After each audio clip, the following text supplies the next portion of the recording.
AP CM చంద్రబాబుకు హైదరాబాద్ లో TDP శ్రేణుల నుంచి ఘనస్వాగతం లభించింది. ఢిల్లీ పర్యటన ముగించుకుని బేగంపేట విమానాశ్రయానికి చేరుకున్న ఆయనకు తెలంగాణ టీడీపీ నేతలు, కార్యకర్తలు స్వాగతం పలికారు. ఏపీ సీఎంగా బాధ్యతలు చేపట్టిన అనంతరం చంద్రబాబు తొలిసారి నగరానికి వచ్చిన నేపథ్యంలో పార్టీ నేతలు ప్రత్యేక ఏర్పాట్లు చేశారు. వాహనంపై నుంచి ప్రజలకు అభివాదం చేస్తూ చంద్రబాబు ముందుకు సాగారు. ఓవైపు భారీ వర్షం కురుస్తున్నప్పటికీ లెక్క చేయకుండా అభిమానులు ఉత్సాహంగా ర్యాలీలో పాల్గొన్నారు.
జాబ్ క్యాలెండర్ ను విడుదల చేస్తామని తెలంగాణ ముఖ్యమంత్రి రేవంత్ రెడ్డి స్పష్టం చేశారు. నిరుద్యోగ యువత నిరసనలపై ఆయన శుక్రవారం స్పందించారు. వారి ఆందోళనలు, డిమాండ్లపై చర్చించారు. పార్టీకి చెందిన విద్యార్థి, యువజన నేతలు, అధికారులతో ఆయన చర్చలు జరిపారు. ఈ సందర్భంగా మాట్లాడుతూ ఉద్యోగాల భర్తీపై ప్రభుత్వం కృతనిశ్చయంతో ఉందన్నారు. కొన్ని పార్టీలు స్వార్థపూరిత శక్తుల కుట్రలకు నిరుద్యోగులు బలి కావద్దని సూచించారు. అసెంబ్లీ సమావేశాలలో చర్చించిన అనంతరం జాబ్ క్యాలెండర్ ను విడుదల చేస్తామని హామీ ఇచ్చారు.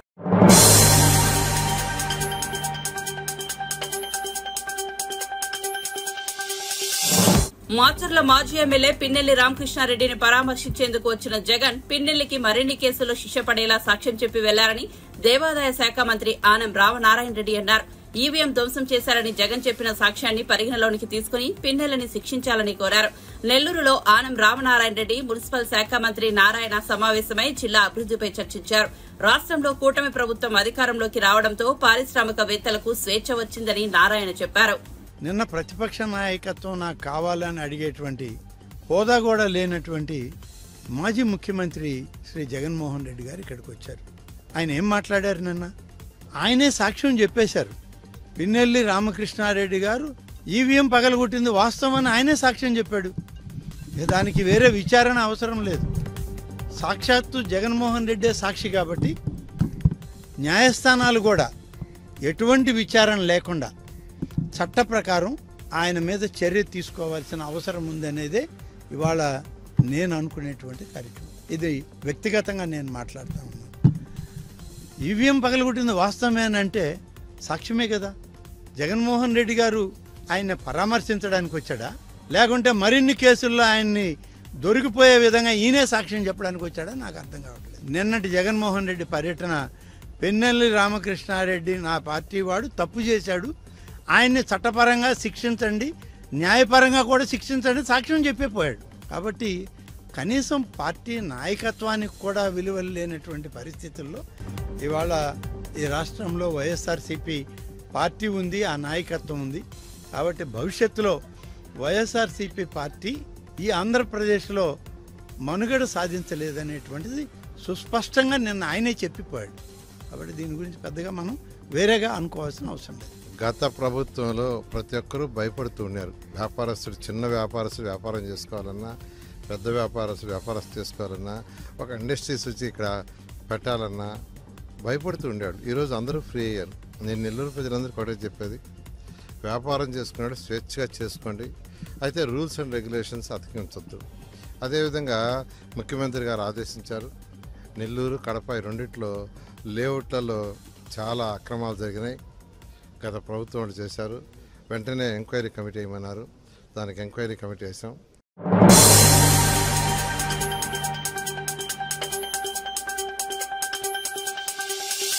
మోడీ 3 సార్లు ప్రధానిగా గెలిచినా ఎన్నడూ జైలుకు పోలేదన్నారు కాంగ్రెస్ నేత జగ్గారెడ్డి. దేశ ప్రజల మేలు కోసం కొన్ని గంటలైనా జైలు జీవితం గడిపారా అని ప్రశ్నించారు. స్వాతంత్ర్యోద్యమం కోసం నెహ్రూ 3259 రోజులు జైలు జీవితం గడిపారని అన్నారు. నెహ్రూ, ఇందిరాగాంధీ కుటుంబం దేశ ప్రజల భద్రత కోసం చంపబడ్డాయన్నారు. మానవ జీవితం ఉన్నంత వరకు ఆ కుటుంబాన్ని మర్చిపోరని చెప్పారు. ఉన్న ఆస్తులను ప్రజలకు దారాదత్తం చేసిన చరిత్ర నెహ్రూ కుటుంబానిది అయితే గవర్నమెంట్ క్వార్టర్ను గుంజుకున్న చరిత్ర బీజేపీదని విమర్శించారు జగ్గారెడ్డి. ఏ ప్రభుత్వం ఉన్నా ఆ పని చేస్తారు. అందులో కొంత వాస్తవాలేంటి అవాస్తవాలేంటి రాష్ట్రపతి హోదాలో కొంత సవరణ చేసుకునే అధికారం కూడా రాష్ట్రపతికి ఉంటుంది. ఎందుకంటే రాష్ట్రపతి అనేది ఫస్ట్ సిటిజన్ ఆఫ్ ఇండియా, దేశానికి మొదటి సిటిజన్. ఆమె చాలా బాధ్యత గల పోస్టు. ప్రభుత్వం ప్రధానమంత్రి గారు డైరెక్షన్ ఇచ్చేదాన్ని ఇండైరెక్ట్ గా ఇచ్చే డైరెక్షన్ రాష్ట్రపతి పాటించిన అంత మంచి చెడు కరెక్టా రాంగా అనే విశ్లేషణ చేసుకునే ఒక పవర్ కూడా రాష్ట్రపతికి ఉంటుంది. అయితే రాష్ట్రపతి గారి యొక్క మొదటి ప్రసంగంలో ప్రభుత్వ పరంగా వచ్చిన డ్రాఫ్టింగ్ లో మోడీ గారు ఇచ్చిన డ్రాఫ్టింగ్ లో లేని నిజాలు ఉన్నట్టుగా రాష్ట్రపతి ప్రసంగంలో రావడం, అది మహానుభావుడు మొదటి ప్రధాని నెహ్రూ గారి గురించి, ఇందిరాగాంధీ గురించి వాళ్ళు ఆ రాష్ట్రపతి ప్రసంగంలో చెడు చెప్పే ప్రయత్నాన్ని వాళ్ళు రాష్ట్రపతి ప్రసంగంలో ప్రారంభించింది రాష్ట్రపతి గారు. సరే, ఆ రోజు దేశ స్వాతంత్రం వచ్చిన తర్వాత మొదటి ప్రధానిగా నెహ్రూ గారు అప్పుడు డైరెక్ట్ గా దేశ ప్రజలే, దేశ నాయకత్వమే, స్వతంత్ర ఉద్యమ నాయకులు, ఆ కార్యకర్తలు డైరెక్ట్ గా ఎలక్షన్ కమిషన్ లేని రోజులవి డైరెక్ట్ గా నెహ్రూ గారిని డైరెక్ట్ గా ప్రధానమంత్రిని ఎంపిక చేసుకోవడం జరిగింది. అది మహాత్మా గాంధీ యొక్క నాయకత్వం. ఎప్పుడైతే నెహ్రూ గారు ప్రధానమంత్రి అయ్యారో దాని తర్వాత అప్పటి వరకు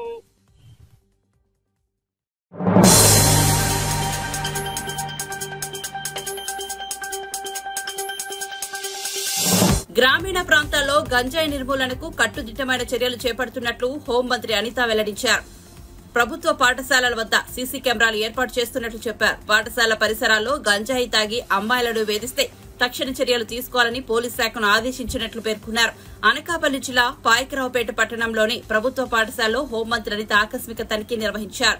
పాఠశాలలోని వంటశాలను పరిశీలించి మధ్యాహ్న భోజనం రుచి చూశారు.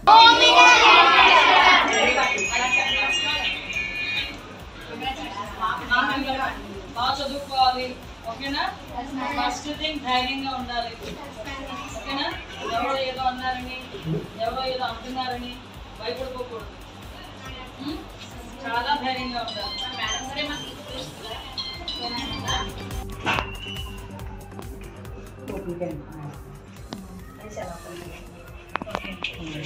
ఏంటమ్మా మెనూ ఏంటి ఈరోజు? పప్పు ఆకుకూర అంతేనా?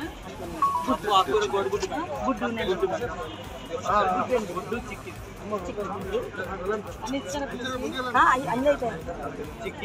అందరు పోంచారు. ఈ రైస్ అన్న యూజ్ చేస్తున్నారు.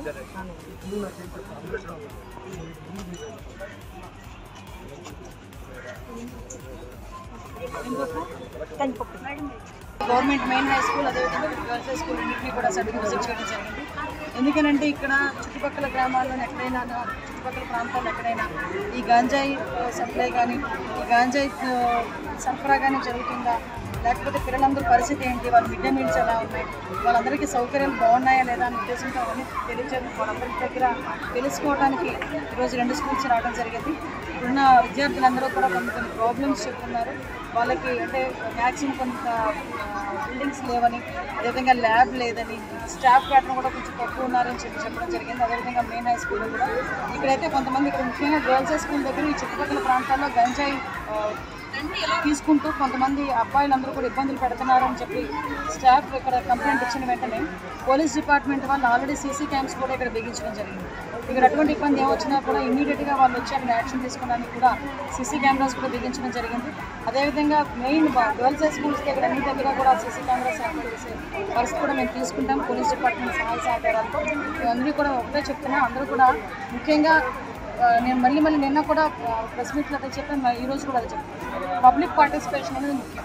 ఎందుకంటే ప్రతి ఒక్కరు కూడా మాకెందుకులే నోడుకుంటే రోజు రోజుకి పెచ్చులవుతుంది.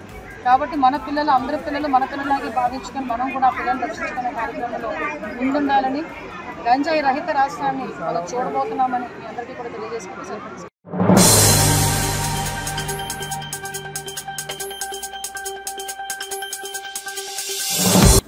పర్యాటక రంగాన్ని వైఎస్ఆర్సీపీ ప్రభుత్వం నిర్వీర్యం చేసిందని మంత్రి కందుల దుర్గేష్ ఆరోపించారు. తిరుమలలో పర్యాటక అభివృద్ది సంస్థ ఆధ్వర్యంలో ఏర్పాటు చేసిన హోటళ్లను మంత్రి ప్రారంభించారు. తిరుమల తిరుపతి దేవస్థానం నిర్ణయించిన ధరలకే ఆహ్లాదకరమైన వాతావరణంలో నాణ్యమైన భోజనాన్ని అందిస్తామన్నారు. కేంద్రం నుంచి నిధులు తీసుకొచ్చి పర్యాటకాన్ని అభివృద్ది చేస్తామని స్పష్టం చేశారు. సరే, ఇప్పుడు ఆయన నెగ్గినప్పుడేమో ఈవీఎంలు బ్రహ్మాండం, ఆయన ఓడిపోతేనేమో తప్పు అంటున్నాడు. కొన్ని దాని మీద కూడా చర్చ జరగాలనే దానికి ఎవరో అడ్డంకి చెప్పరు. కానీ ఈవీఎంను పగలగొడతాం, మేము డైరెక్ట్గా అందులో ఉన్న వాటిని ఇంకుపోసేస్తాం అంటే అది కూడా సమర్థిస్తామంటే ఎవరు ఒప్పుకుంటారంటే దానికి ఇంక అతను సమాజంలో ఒక పౌరుడిగా ఉండడానికి కూడా అర్హుడు కాదు అనేది మా అభిప్రాయం.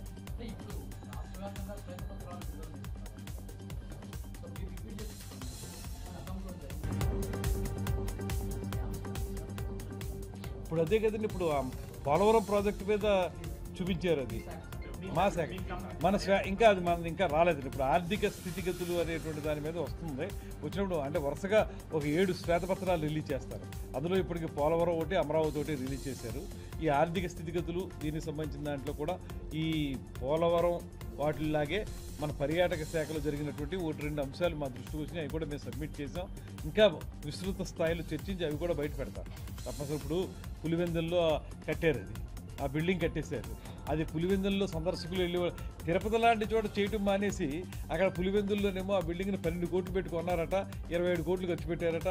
అది ఎవరికి ఉపయోగపడుతుంది, ఏం చేస్తారు, ఎవరు చూస్తారు? అది ఇలాంటి అనాలోచితమైన పనులు, అవి అనాలోచితం కూడా కాదని ఆలోచించే చేశారు. ఎవరికో ఉపయోగపడడం కోసం, వాళ్ళ తాబేదారులకు ఉపయోగపడడం కోసం చేసిన పని అది. దాన్ని ఎవరు సమర్థించరో. ఖచ్చితంగా అలాంటివి అన్నింటినీ మేము బయటికి తీసి ఒకటే చెప్తున్నామండి, ఇది కక్ష సాధింపు ప్రభుత్వం అయితే కాదు. కానీ తప్పు చేసిన వాళ్ళని చట్టపరంగా శిక్షించే పని మాత్రం చేస్తాం. మొన్న మేము చెప్పింది ఏంటంటే అదే, ఎవరో కక్ష సాధింపు చేయొద్దు, కానీ శిక్షించాలి చట్టపరంగా. లేకపోతే ఆ తప్పు చేయడం అలవాటుగా మారిపోద్ది వాళ్ళకి అనేదే మా ఆలోచన.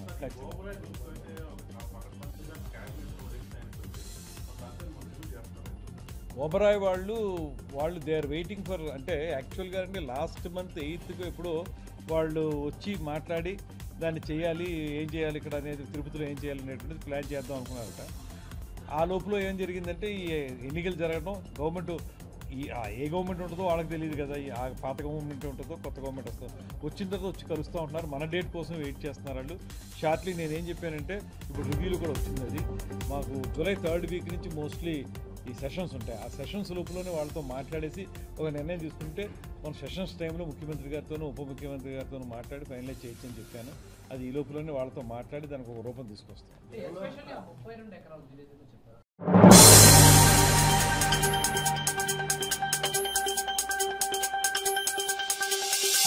ఖరీఫ్ లో శివారు భూములకు కూడా సాగునీరు అందించే లక్ష్యంతో ప్రాజెక్టుల నిర్వహణ పనులను యుద్ద ప్రాతిపదికన చేపడుతున్నట్లు జలవనరుల శాఖ మంత్రి నిమ్మల రామానాయుడు స్పష్టం చేశారు.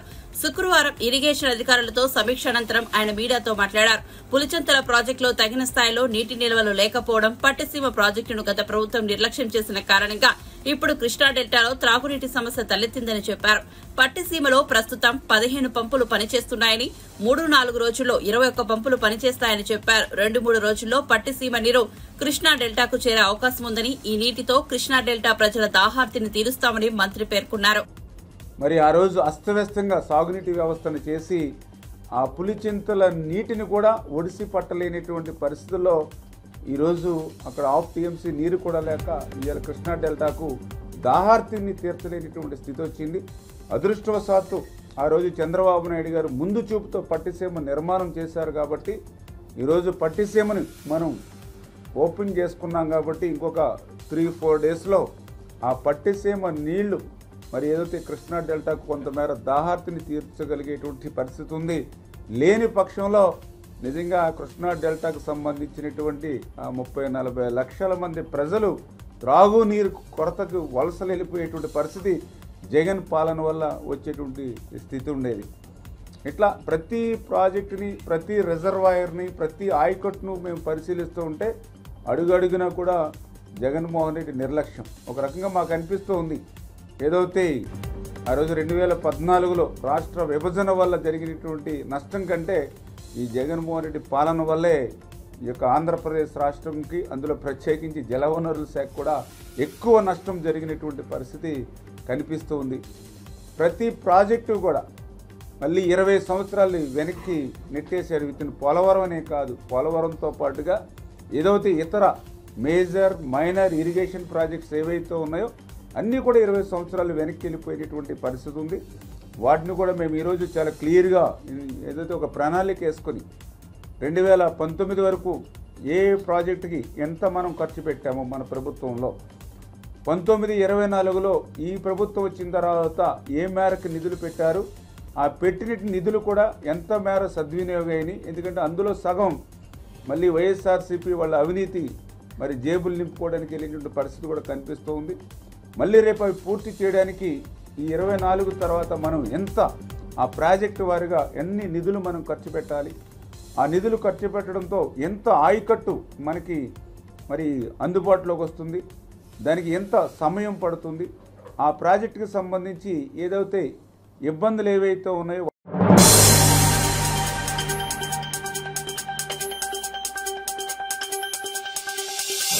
ప్రముఖ బాలీవుడ్ నటుడు సోను సూద్ హైదరాబాద్ లోని కుమారి ఆంటీ ఫుడ్ స్టాల్ వద్ద సందడి చేశారు. చిత్రీకరణలో భాగంగా హైదరాబాద్ వచ్చిన ఆయన కుమారి ఆంటీ ఫుడ్ స్టాల్ ను సందర్శించి ఆమె కుటుంబ సభ్యులతో మాట్లాడారు. సాధారణ కుటుంబం నుంచి వచ్చి ఫుడ్ స్టాల్ పెట్టుకుని అసామాన్య గుర్తింపు తెచ్చుకున్న కుమారి ఆంటీని ఆయన అభినందించారు. స్వయంగా ఆమెకు భోజనం వడ్డించారు.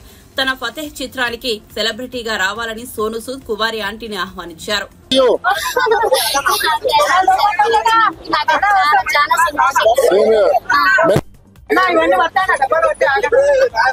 So today So now I am with Kumari Aunty. You know, we have heard a lot about her.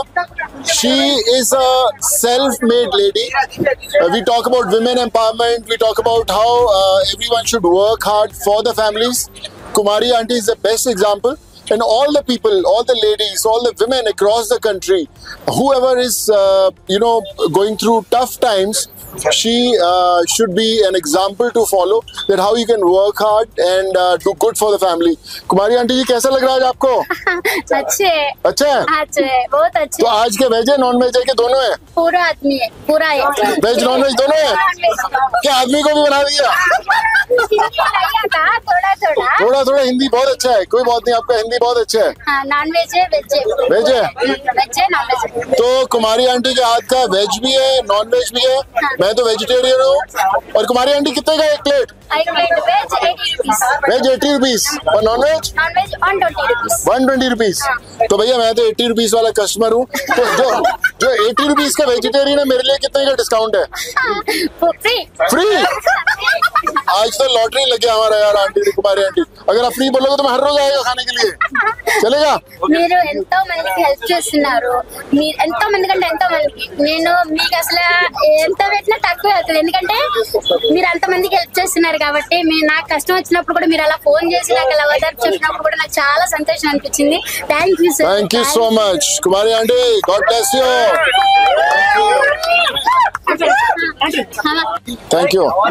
एक मिनट इधर अरे आंटी, अरे आपको नहीं आपको लो, आप लो। Thank you, God bless you. Thank you, thank you. अभी ये आप पकड़ो साथ में। What's your name? Yamini. Yamini, तो ये आप बेटा किधर है? इधर है हीरो। इधर व्हाट्स योर नेम? धनुष। सो एक मिनट, कुमारी आंटी का बेटा धनुष और डॉटर यामिनी इज देयर। आप लोग मम्मी का हेल्प कर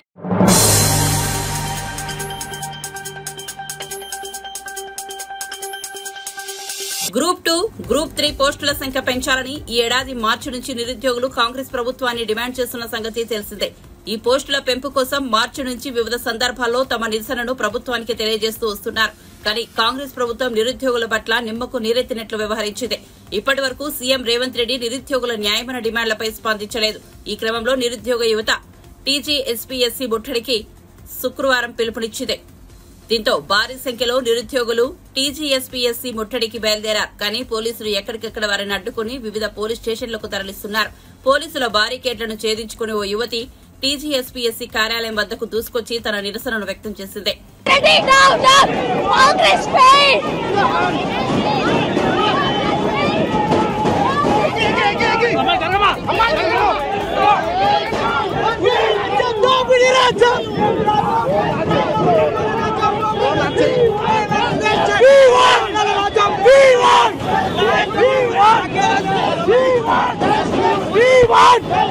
ఏం చేస్తున్నావు రేవంత్ రెడ్డి? ఏం దిక్కున్నావు?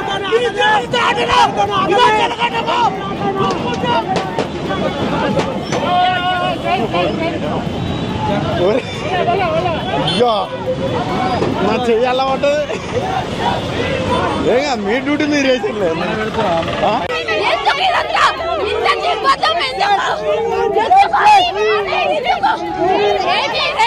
భయపడుతున్నావా? భయపడితే చలో ఢిల్లీ నెక్స్ట్ హైదరాబాద్ లో నిరుద్యోగుల ముట్టడి అనగానే అంత భయం ఉన్నోడివి మా హామీలు తీర్చు. నేను ఇంతటితో ఆపం, ఖచ్చితంగా కంటిన్యూ చేస్తాం. నువ్వు నీ పోలీస్ బలం చూసుకున్నావు, నీ అధికార బలంతో నువ్వు చేస్తే మా కడుపు మంటతో ఎంతవరకైనా మేము తగ్గిస్తాం. ఇది మా ఓపెన్ చెప్తున్నాం, గుర్తుపెట్టుకోండి. ఎంతకని ఇబ్బంది పెడతాం. రేవంత్ రెడ్డి కాంగ్రెస్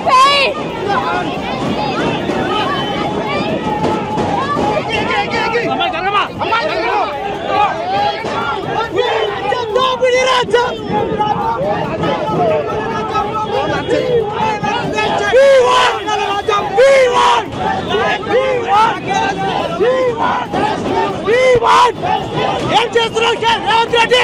ఏం దిక్కున్నావు?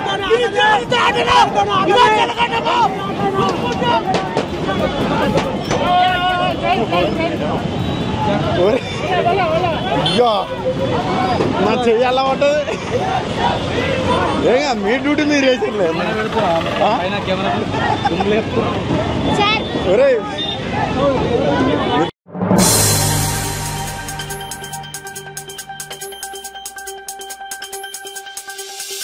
కల్కి సినిమాలో వినియోగించిన బుజ్జి వాహనం విశాఖలో సందడి చేసింది. విశాఖ సాగర తీరం సమీపంలో బుజ్జిని నడపడంతో ప్రజలు ఆసక్తిగా తిలకించారు.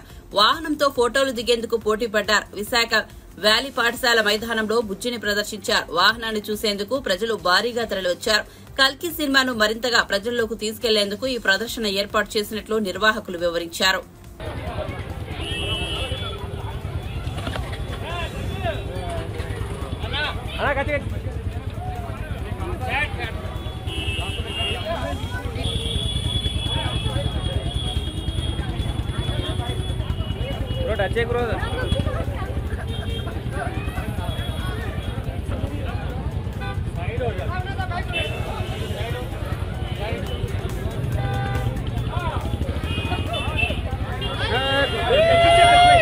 ఏం పర్లేదు.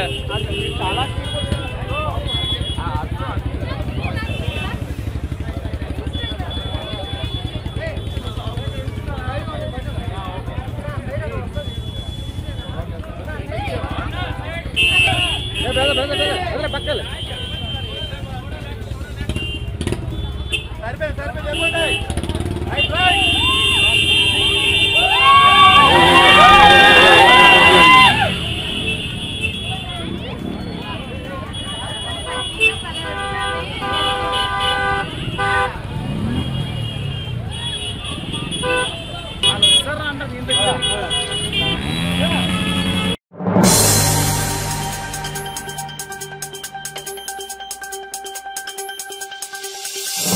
తిరుమల శ్రీవారిని సినీ దర్శకుడు అనిల్ రావిపూడి దర్శించుకున్నారు. శుక్రవారం వీఐపీ ప్రారంభ విరామ దర్శన సమయంలో ఆయన స్వామివారి సేవలో పాల్గొన్నారు. గర్భాలయంలో స్వామివారికి మొక్కులు చెల్లించుకున్నారు. దర్శనం అనంతరం మీడియాతో మాట్లాడిన అనిల్ దిల్ రాజు బ్యానర్ లో వెంకటేష్ హీరోగా సినిమా చేస్తున్నట్లు చెప్పారు. ఆ సినిమాపై అనేక గాసిప్స్ వస్తున్నాయని, అది F4 కాదని స్పష్టం చేశారు.